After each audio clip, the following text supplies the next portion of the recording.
Hello friends, कैसे हैं। मैं आपकी दोस्त आपके लिए एक नई कहानी लेके आ गई हूँ। ये कहानी है एक गरीब कुम्हार की। गरीब कुम्हार बहुत अच्छी मिट्टी के बर्तन बनाता था और उसका एक छोटा लड़का भी था जो स्कूल जाता था, और कभी कभी स्कूल से आके वो अपने पापा से कुम्हार से मटके बनाना सीखता था। तो जब भी वो मटका बनाता तो उसका जो पिता थे उसके, कुम्हार जो था, वो हमेशा अपने बेटे से बोलता था कि तुम्हारे मटके में कुछ कमी है, अपनी कमी को ढूंढो और उसे सुधारो। फिर वो अपनी कमी को ढूंढता और फिर वो दूसरा मटका बनाता। फिर जब वो मटका बना के उनके पास ले जाता तो वो हमेशा यही बोलते कि इसमें कुछ कमी है और अपना मटके की कमी को ढूंढो और उसे सुधारो। ऐसा करते करते काफ़ी टाइम हो गया, मतलब वो मटका बनाता और उस जब भी वो अपने पिता के पास पूछने के लिए जाता तो उसके पिता उसे यही बोलते कि तुम्हारे मटके में भी कुछ कमी है और इसको कमी को ढूंढो और सुधारो। तो वापस आ जाता। ऐसे करते करते काफ़ी टाइम हो गया। फिर वो लड़के की पढ़ाई ख़त्म हो गई और वो भी मटके बनाने लगा। फिर वो मटके को मार्केट वगैरह में बेचने लगा। तो जब मार्केट में वो मटका बेच रहा था तो तब भी वो जब भी मटके बनाता और अपने पिता के पास ले जाके कहता कि पापा देखिए मटका सही बना हुआ। तो उसके पिता हमेशा यही बोलते कि तुम्हारे मटके में कुछ कमी है, अपनी कमी को ढूंढो और सुधारो। तो वो फिर से जाता और उसका मटके में जो भी कमी होती ढूंढता और उसको सुधारता। फिर उसके मटके मार्केट में बेचने लगे।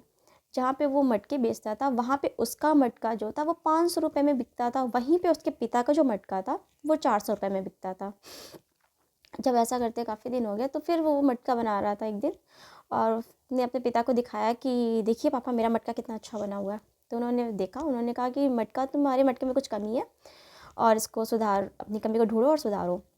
जब लड़के ने ये बात सुनी तो उसे बहुत तेज गुस्सा आ गया। उसने अपने पिता से कहा कि कैसी बातें कर रहे हो, आपको खुद नहीं आता मटका बनाना। आपका मटका 400 रुपये का बिकता है और मेरा मटका 500 रुपये का बिकता है, यानी कि मेरा मटका बेटर है आपके मटके से। तो उसके पिता ने जब सुना तो उन्होंने कहा कि ठीक है, तुम्हें जैसा जो सही लगता है तुम करो। और वो अपना काम करता रहा। तो लड़का फिर मटका बनाता। लड़के को ईगो हो गया था कि मैं अपने पापा से अच्छा मटका बनाता हूँ। फिर क्या होता है कि अचानक धीरे धीरे उसकी लड़की की जो सेल होती है वो मटके की गिरने लगती है। कुछ टाइम पे उसकी सेल 200 रुपये की मटके की हो जाती है। फिर कुछ टाइम के बाद मटके ही उसके बिकना बंद हो जाते हैं।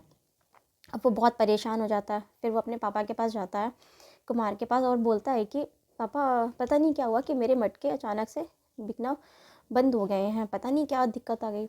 तो उसके पिता ने कहा कि जो मैं तुम्हें बोलता हूँ यही एक टाइम पे मेरे पिता ने मुझसे बोला था, और मुझे समझने में इतना टाइम लग गया कि मैं यहाँ का यहीं पे रह गया, मैं आगे नहीं निकल पाया। और यही बात मैं तुमको समझा रहा हूँ कि हमें अपने पर गर्व या ईगो नहीं करना चाहिए, हमें अपने अंदर ईगो नहीं लाना चाहिए। हमें अपने काम को और इम्प्रूवमेंट करना चाहिए कि कैसे हम इस पे ज़्यादा सुधार कर सकते हैं। लड़के को ये बात समझ में आ गई और फिर वो अपने मटकों को बनाता और उनको अच्छे से देखता। अपने पिता के पास ले जाके पूछता कि देखिए कैसा है। तो वो फिर बताते कि इसमें कुछ कमी है और वो अपनी कमी को सुधारता और बहुत ही धैर्य से अपने काम को बहुत ही प्यार से करता, और फिर उसके मटके की सेल बढ़ गई। इस कहानी से हमें ये शिक्षा मिलती है कि हमें कभी भी अपने काम में ईगो नहीं लाना चाहिए कि मैं उनसे बेटर कर रहा हूँ, वो मुझे क्या शिक्षा देंगे। हमें जहाँ से भी जो भी नॉलेज मिले हमें ले लेना चाहिए, और हमें हमेशा अपने काम पे सीखते रहना चाहिए। अगर हम सीखना बंद कर देते हैं तो हम अर्न करना बंद कर देते हैं। हम जैसे जैसे सीखते जाते हैं हम वैसे ही वैसे अर्न करते जाते हैं। हमें अपने काम को कैसे इम्प्रूवमेंट करना है और ज़्यादा हम कितना इम्प्रूव कर सकते हैं, हमेशा इस बात पे ध्यान देना चाहिए। ना कि ये कि हम उससे बेटर कर लेते हैं और हमें उसकी बात नहीं सुननी। कभी कभी छोटे इंसान भी हमें बहुत बड़ी सीख दे के चले जाते हैं। Thank you.